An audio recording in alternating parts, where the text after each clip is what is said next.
नमस्कार दोस्तों, स्वागत है आपका मेरे चैनल कॉमिक्स लाइफ में। शुरू करते हैं राम रहीम सीरीज़ की एक और धमाकेदार कॉमिक्स, राम रहीम और अंतरिक्ष मानव पार्ट 2। कुछ देर बाद दोनों पहाड़ी के दूसरी ओर पहुंचे। रहीम ने कहा, यहाँ तो कोई भी नहीं। राम बोला, लेकिन वह यान उतरा यहीं कहीं है, चलो उस तरफ देखते हैं। उधर कुछ ऊंचे पहाड़ों के मध्य जैकुला ग्रह का यान सकुशल उतर चुका था।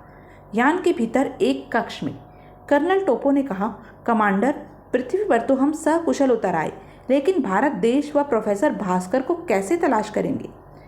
कमांडर जोरो ने कहा, कोई न कोई उपाय करेंगे ही कर्नल टोपो। फिलहाल तुम कुछ सैनिकों को लेकर इस स्थान के आसपास का निरीक्षण कराओ। कर्नल टोपो यान के सैनिक कक्ष में पहुंचा और बोला, तुम में से 4 मेरे साथ आओ, लेकिन विद्युत टॉर्चें व हथियार लेना न भूलना। कुछ देर बाद कर्नल टोपो 4 सशस्त्र व्यक्तियों के साथ यान से बाहर निकला और बोला, सावधान रहना, खतरा होने पर गनों का निसंकोच प्रयोग कर सकते हो। सैनिक बोले, हम समझ गए। फिर वे पहाड़ियों पर इधर उधर घूमने लगे। एक सैनिक ने कहा, जनाब, यह जगह तो बिल्कुल उजाड़ व वीरान लगती है। कर्नल टोपो ने कहा, हाँ, लेकिन हमारे लिए सुरक्षित है।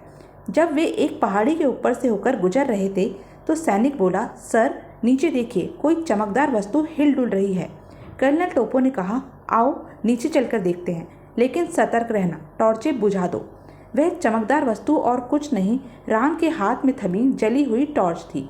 अंधकार होने की वजह से वह जैकुला के वासियों को दिखाई नहीं दिए थे, लेकिन वे दोनों आने वाले खतरे से बेखबर आगे बढ़ते चले जा रहे थे। रहीम ने कहा, पूरी पहाड़ी तो छान डाली, लेकिन वह विचित्र यान कहीं नहीं मिला। अब क्या पूरी रात यहीं काट देने का इरादा है? चलो लौट चले। राम बोला, बस उस सामने वाली पहाड़ी के दूसरी ओर और देख ले। रहीम बोला, अब बाकी की खोजबीन सुबह कर लेना यार। इस पहाड़ी मार्ग पर चलते चलते तो मेरी टांगे ही टूट गई हैं। राम ने कहा, यार, तुम दिन प्रतिदिन काहिल होते जा रहे हो। रहीम बोला, अभी तक तो नहीं हूँ, लेकिन जब कल बिस्तर से नहीं उठ पाऊंगा तब जरूर हो जाऊंगा। रहीम का आगे बढ़ने को मन नहीं था, लेकिन फिर भी मजबूरन उसे राम के साथ आगे घिसटना ही पड़ा। वह सोचने लगा, आग लगे उस उड़न तश्तरी को, कमबख्त ने सारी पार्टी का मजाक किरकिरा कर दिया। राम बोला, वह देखो, यह रास्ता तंग ज़रूर है, लेकिन दूसरी तरफ पहुंचने में देर नहीं लगेगी। रहीम बोला, तो बढ़ो भी आगे। राम रहीम को इस बात का तनिक भी आभास नहीं था कि जिनकी तलाश में वे घूम रहे हैं वे उनके बिल्कुल निकट पहुंच चुके हैं। एक सैनिक बोला, ये तो 2 लड़के हैं और शायद हमें ही तलाश कर रहे हैं। कर्नल टोपो ने कहा, हाँ, इनकी बातचीत से तो यही लगता है। शायद इन्होंने हमारे यान को नीचे उतरते देख लिया होगा। सैनिक ने कहा, तब तो इन्हें खत्म कर देना चाहिए। कर्नल टोपो बोला, मूर्खतापूर्ण बातें मत करो, इन्हें जिंदा ही पकड़ो, शायद हमारा उद्देश्य इनसे ही पूरा हो जाए। और इधर उससे पहले कि राम रहीम पहाड़ी में बने उस तंग मार्ग पर आगे बढ़ते, उन लोगों ने उन्हें घेर लिया और बोले, खबरदार, जहाँ खड़े हो वहीं खड़े रहो, वरना जलाकर राख कर दिए जाओगे। राम और रहीम ने कहा, अरे कौन? चेतावनी सुन राम रहीम तेजी से पलटे। फिर अजीब सी वेशभूषा में 5 व्यक्तियों को सामने देख मन ही मन चौंक उठे और सोचने लगे, अंतरिक्ष मानव ही लगते हैं, मारे गए। आखिर वही हुआ जिसका डर था, आखिर फंस ही गए खतरे में। कुछ देर तक उन्हें ठगे से खड़े खड़े देखते रहने के पश्चात वे दोनों संभले और बोले, कौन हैं आप लोग और क्या चाहते हैं? एक सैनिक ने कहा, हम दूसरे ग्रह के वासी हैं, हमारे देश का नाम जैकुला है, और तुम लोग? राम रहीम ने कहा, हम पृथ्वीवासी हैं। कर्नल टोपो बोले, यह तो हम भी जानते हैं कि यह पृथ्वी ग्रह है, लेकिन इस देश का और तुम्हारा नाम क्या है? क्योंकि हमने सुना है यहाँ बहुत से देश हैं। राम ने कहा, आपने ठीक ही सुना है, मेरा नाम राम है और इसका रहीम। यह भारत देश है और हम दोनों भारतवासी ही हैं। भारत का नाम सुनकर उन सभी के चेहरे प्रसन्नता से खिल उठे। कर्नल टोपो ने कहा, क्या तुम हमें बता सकोगे कि प्रोफेसर भास्कर हमें कहाँ मिलेंगे? रहीम ने कहा, प्रोफेसर भास्कर? प्रोफेसर भास्कर का नाम उनके मुख से सुनकर राम रहीम चौंक उठे। वे प्रोफेसर भास्कर से अच्छी तरह परिचित थे, क्योंकि प्रोफेसर भास्कर देश के एक महान वैज्ञानिक थे। राम ने कहा, आप लोगों को प्रोफेसर भास्कर की तलाश क्यों है?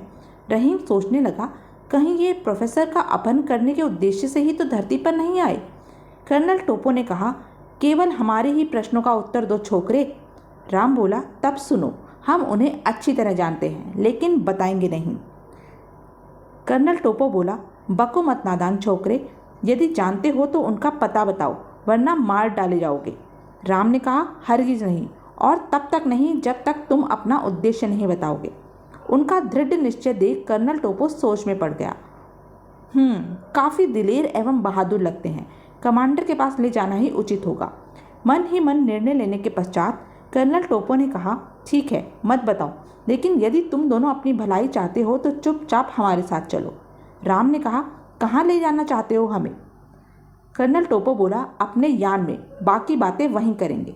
राम सोचने लगा, ओह, शायद प्रोफेसर के बारे में उगलवाने को मजबूर करेंगे, लेकिन मजबूरी थी, राम रहीम को उनका कहा मानना पड़ा।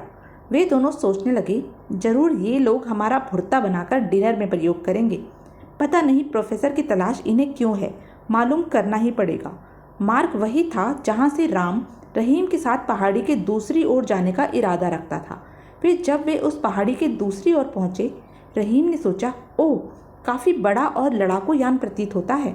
इधर यान के भीतर एक विशेष कक्ष में एक सैनिक ने कहा, कमांडर, कर्नल टोपो व सैनिक वापस लौट आए हैं, लेकिन उनके साथ पृथ्वी के 2 लड़के भी हैं। क्या द्वार खोल दिया जाए? कमांडर जोरो ने कहा, ओह, शायद कर्नल टोपो कुछ सोचकर ही उन्हें लाया होगा। द्वार खोल दो, परंतु सभी को सावधान कर दो, हम किसी किस्म का खतरा मोल नहीं लेंगे। इधर राम रहीम जैसे ही उन 5 के साथ यान के निकट पहुंचे, यान का द्वार खुल गया और एक सीढ़ी बाहर निकल आई। रहीम बोला, द्वार खोल दिया गया है, लेकिन उन्हें हमारे आने का कैसे पता चला? राम ने कहा, जरूर भीतर मौजूद लोग हमें देख रहे हैं। कर्नल टोपो ने कहा, तुम वास्तव में समझदार हो, भीतर स्क्रीन पर हमारी एक एक हरकत को देखा जा रहा है। चलो, अब भीतर चलो। राम रहीम भीतर प्रविष्ट हुए। सामने उन्हें कुछ और सशस्त्र व्यक्ति दिखाई दिए। उनमें से एक ने कर्नल टोपो को संबोधित करके कहा, कर्नल टोपो, कमांडर कक्ष नंबर 2 में है, आपकी प्रतीक्षा कर रहे हैं। कर्नल टोपो ने कहा, ठीक है, चलो छोकरो। फिर वे यान के भीतर ही एक गलियारे में आगे बढ़ने लगे। अब उनके साथ केवल कर्नल टोपो ही था, बाकी सब वहीं रह गए थे। रहीम ने बोला, यह यान है या कोई बहुत बड़ा मकान? राम ने कहा, वास्तव में काफ़ी आश्चर्यजनक है, घर जैसी पूरी सुविधा यहाँ मौजूद है। कुछ देर बाद ही वे कक्ष नंबर 2 में कमांडर जोरो के सामने थे। कमांडर जोरो ने कहा, कौन है ये लड़के? कर्नल टोपो बोला, सर, ये भारतवासी हैं, यही पहाड़ियों में हमारी तलाश करते हमें मिले। शायद हमारे यान को उतरते ये दोनों देख चुके थे। भारत का नाम सुन कमांडर जोरो प्रसन्नता से उछलता हुआ बोला, क्या हम इस समय भारत की ही धरती पर हैं? राम ने कहा, निश्चित रूप से इस समय आप लोग हमारे देश भारत की धरती पर ही हैं। कर्नल टोपो ने कहा, कमांडर, आपको यह जानकर भी प्रसन्नता होगी कि ये दोनों प्रोफेसर भास्कर से भी परिचित हैं, इसलिए मैं इन्हें यहाँ लेकर आया हूँ। कमांडर जोरो ने कहा, शाबाश, यह तुमने बहुत अच्छा किया कर्नल टोपो। कर्नल टोपो ने कहा, लेकिन कमांडर, ये प्रोफेसर भास्कर के बारे में हमें कुछ भी बताने के लिए तैयार नहीं हैं। कमांडर जोरो ने कहा, ओह, क्यों? रहीम ने कहा, इसलिए कि कहीं आप लोग उन्हें नुकसान पहुंचाने की कोशिश करें। राम बोला, और यह भी हो सकता है कि आप उनका अपहरण करने की कोशिश करें। कमांडर जोरो ने कहा, ऐसी कोई बात नहीं है बच्चों, दरअसल हम उनके पास मदद के लिए आए हैं। राम ने कहा, कैसी मदद? सब कुछ साफ साफ कहिए, विश्वास होने पर हो सकता है हम आपको उनके बारे में बता दें। कुछ देर सोचने के पश्चात कमांडर जोरो ने राम रहीम को सारी कहानी सुना दी। राम ने कहा, लेकिन इसका क्या प्रमाण है कि आपने जो कुछ कहा है वह सच ही है? कमांडर जोरो ने कहा, तुम बहुत चक्की हो। खैर, फिर जोरो ने अपने सम्राट द्वारा दी गई अंगूठी निकालकर उन्हें दिखाते हुए कहा, प्रमाण के लिए हमारे पास सम्राट की यह अंगूठी है, जिसे प्रोफेसर भास्कर पहचान लेंगे, क्योंकि वे हमारे सम्राट से अच्छी तरह परिचित हैं। राम बोला, अब इनकी बात पर विश्वास करना ही होगा। सोचने विचारने के पश्चात राम बोला, ठीक है, प्रोफेसर भास्कर को कल आपसे मिला दिया जाएगा, यह अंगूठी आप हमें दीजिए। कमांडर जोरो ने कहा, नहीं, ऐसा नहीं हो सकता। यदि तुमने हमसे धोखा किया तो तुम हमें केवल उनका पता बता दो, हम स्वयं उनसे कांटेक्ट कर लेंगे। राम ने कहा, धोखा आप भी तो दे सकते हैं। वैसे विश्वास रखिए, यदि प्रोफेसर भास्कर ने अंगूठी को पहचान लिया तो कल वे आपके सामने होंगे, वरना आपकी अंगूठी आपको वापस लौटा दी जाएगी। अगर आपको मुझ पर विश्वास नहीं है तो मेरा साथी मेरे लौटने तक आपके पास अमानत के तौर पर रहेगा। कमांडर जोरो ने कहा, हमें मंजूर है। राम का निर्णय सुन रहीम सकपका गया और बोला, लेकिन राम भैया। राम ने कहा, चिंता मत करो रहीम, ये तुम्हें कोई नुकसान नहीं पहुंचाएंगे। रहीम खामोश हो गया। कमांडर जोरो ने अंगूठी राम को देते हुए कहा, यह लो अंगूठी, लेकिन एक बात ध्यान रखना, हम ज़्यादा लोगों की निगाहों में नहीं आना चाहते, अतः हम लोगों के यहाँ आने की बात फैलने न पाए। रहीम ने सोचा, आखिर बलि का बकरा मुझे ही बनाया गया। राम बोला, मेरी ओर से तो वादा रहा कमांडर, लेकिन यदि आपके यान को हमारे अंतरिक्ष अनुसंधान केंद्र ने देख लिया होगा तो फिर आपके यान की खोजबीन शुरू हो गई होगी। कमांडर जोरो बोला, ओह खैर देखा जाएगा। फिर राम को यान से बाहर कर दिया गया। कर्नल टोपो बोला, सुनो लड़के, कल तक लौट जरूर आना, वरना तुम्हारे साथी की जान खतरे में पड़ जाएगी। राम ने कहा, निश्चिंत रहिए। पहाड़ों के मध्य से निकलकर राम सड़क के किनारे खड़ी अपनी मोटरसाइकिल के निकट पहुंचा और सोचने लगा, गनीमत है मोटरसाइकिल सही सलामत खड़ी है, वरना घर पहुंचना ही कठिन हो जाता। फिर उसे स्टार्ट कर वह घर की ओर चल पड़ा और सोचने लगा, लेकिन मम्मी डैडी को रहीम के बारे में क्या कहूँगा, आज भी कोई न कोई बहाना बनाना ही पड़ेगा। काफ़ी रात गए राम घर पहुंचा। द्वार पर ही उसका सामना अपने मम्मी डैडी से हो गया। वे बोले, इतनी रात कर दी, कहाँ रह गए थे? चिंता के मारे हमारी तो जान सूखी जा रही थी। अरे रहीम कहाँ है? राम ने कहा, मम्मी मोटरसाइकिल के मार्ग में खराब होने के कारण देरी हो गई और रहीम मुखर्जी अंकल के यहाँ ही रह गया, कल सुबह तक आ जाएगा। मिस्टर मुखर्जी से राम के माता पिता परिचित अवश्य थे, लेकिन यह नहीं जानते थे कि वे बाल सीक्रेट सर्विस के चीफ हैं और राम रहीम उनके एजेंट। राम के उत्तर से कर्नल राघव और राधा देवी संतुष्ट हो गए।